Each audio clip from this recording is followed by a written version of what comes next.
9th के student ध्यान दें। आज के इस वीडियो में मैं आपको वार्षिक परीक्षा के लिए हिंदी का पेपर बताने वाली हूँ। तो देखिए फुल सॉल्यूशन के साथ आपके लिए लेकर आए हूबहू यही पेपर आपको परीक्षा हॉल में देखने को मिलने वाला है। तो बिना किसी डाउट के देखते हैं और अच्छे से कंप्लीट करते हैं। तो पहला प्रश्न होगा आपका, पहला प्रश्न है सही विकल्प चुनिए। तो तुलसीदास किस काव्य धारा के प्रतिनिधि कवि है? तो राम भक्ति काव्य धारा के। वाक किसकी काव्य शैली है? तो ललखत की है। दोहा छंद में कितनी मात्राएं होती है? तो 24 मात्राएं। हुजूम के आगे कौन चल रहा था? तो सालिम अली। मुंह की खाना का अर्थ होता है? तो हारना। परदादी चोर को सही रास्ते पर कैसे लाई? तो सहजता से बात कहकर। तो देखिए इस तरीके से आपका पहला प्रश्न आंसर सहित कंप्लीट हुआ। दूसरा आपका रिक्त स्थानों की पूर्ति कीजिए। तो बच्चे काम पर जाते हैं। छंद के 2 प्रकार होते हैं। तूती बोलना का अर्थ थाक जमना है। मेरे नाना पक्के साहब माने जाते हैं। सालिम अली का यह आखिरी पलायन है। और हिंदी का प्रथम उपन्यास परीक्षा गुरु को माना गया है। तो देखिए इस तरीके से आपका दूसरा प्रश्न आंसर सहित कंप्लीट हुआ। अगला है आपका, तो देखिए तीसरा प्रश्न आपका सही जोड़ी बनाइए। तो जीवन का खंड चित्रण, तो खंड काव्य होगा। हरिशंकर परसाई, तो वसुधा हो गया। आकाश, तो इसका होगा नभ और गगन। जनसंपर्क विभाग, तो बाट की सूचना। और गोदान उपन्यास के रचयिता, तो प्रेमचंद। और मेरे बचपन के दिन, तो इसका होगा आपका महादेवी वर्मा। तो देखिए इस तरीके से आपका तीसरा प्रश्न भी कंप्लीट हुआ। चौथा है आपका सत्य सत्य लिखिए। तो जयशंकर प्रसाद छायावाद के प्रमुख कवि है? तो सत्य होगा। जहां नायक नायिका के विरह का वर्णन हो, संयोग श्रृंगार रस होता है? तो सत्य होगा। आज उपभोक्ता संस्कृति का समाज का पर कोई प्रभाव नहीं है? तो असत्य होगा। प्रत्यय शब्द के पहले जुड़ते हैं? तो असत्य। शंकर लड़कियों के छात्रावास में ताक झाक करता था? तो सत्य होगा।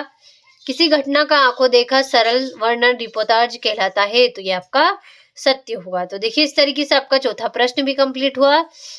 ये रहा पांचवा, एक वाक्य में उत्तर लिखिए। तो बच्चे काम पर जा रहे हैं कि कवि का क्या नाम है?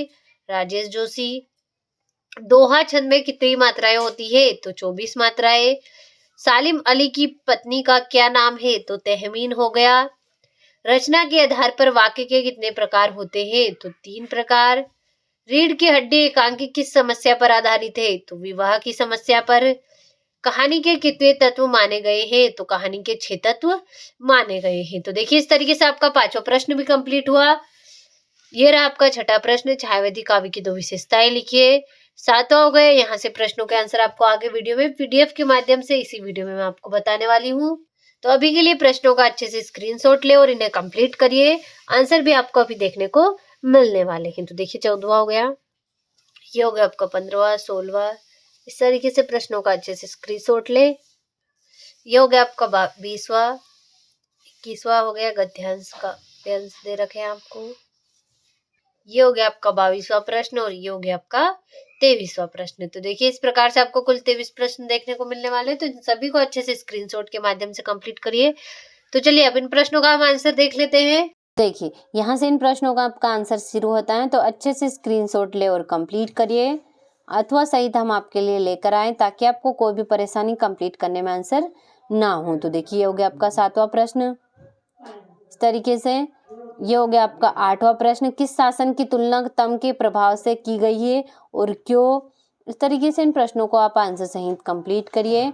हम आपके लिए आंसर भी लेकर आए, जितने आसान भाषा में हो सकता था उतने आसान भाषा में हम आपके लिए आंसर भी लेकर आए ताकि आपको कोई भी परेशानी कंप्लीट करने में ना हो। तो देखिए मानसरोवर से कवि का क्या आशय है? इस तरीके से सारे प्रश्नों के आंसर है आपके। प्रबंध काव्य की परिभाषा भेद सहित लिखिए। देखिए इस तरीके से भेद है उसके महाकाव्य और खंड काव्य। ये हो गया आपका भयानक रस, परिभाषा होगी उसका, उदाहरण भी होगा। देखिए एक और अजगर रही लकी, एक और मृगराज, विकल बटोही बीच हो, परियो मूर्छा खाए। तो देखिए इस तरीके से बहुत ही आसान तरीके से हम आपके लिए लेकर आए। ये हो गया आपका उत्प्रेक्ष अलंकार। तो देखिए अरुण राग का खड़ा, तो देखिए नेत्र मनो कमल है। इस तरीके से हास्य रस हो गया आपका। फादर ने बनवा दिए 3 कोट 6 पैंट, बेटा मेरा हो गया कॉलेज स्टूडेंट, देखिए ये हो गया आपका कहा बंदर या ने बंदर से, चलो नहाए गंगा, बच्चों को छोड़ो घर में होने दो हुड़दंगा। तो देखिए इस तरीके से बहुत ही आसान उदाहरण लेकर आए हम आपके लिए, तो अच्छे से स्क्रीनशॉट के माध्यम से इनको कंप्लीट करिएगा। तो देखिए ये हो गया आपका 13वां प्रश्न। रामचरण हरिशंकर प्रसाद की होगी रचनाएं। इस तरीके से इन प्रश्नों का अच्छे से स्क्रीनशॉट लें और इन्हें कंप्लीट करिए। बहुत ही आसान भाषा में हम आपके लिए लेकर आए हैं। तो देखिए अच्छे से देखिएगा, ये हो गया आपका 15वां प्रश्न। इस तरीके से इनको जल्दी से देखिए और कंप्लीट करिए। ये हो गया आपका 16वां निपात शब्द किसे कहते हैं, उदाहरण भी दे रखा है इसका। ये हो गया आपका मुहावरा और लोकोक्ति में अंतर। तो अच्छे से स्क्रीनशॉट लेगा और कंप्लीट करिएगा। देखिए ये हो गया आपका 17वां प्रश्न, अथवा भी है इसका। ये हो गया आपका 18वां प्रश्न।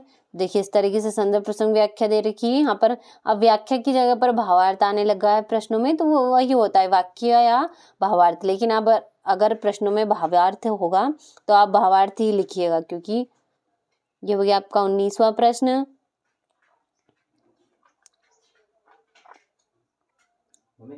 इस तरीके से इनको अच्छे से स्क्रीनशॉट ले और कंप्लीट करिए। ये हो गया आपका 20वां प्रश्न। अनुच्छेद लिखना है आपको स्वच्छ भारत अभियान पर। तो देखिए इस तरीके से ये हो गया आपका 21वां प्रश्न।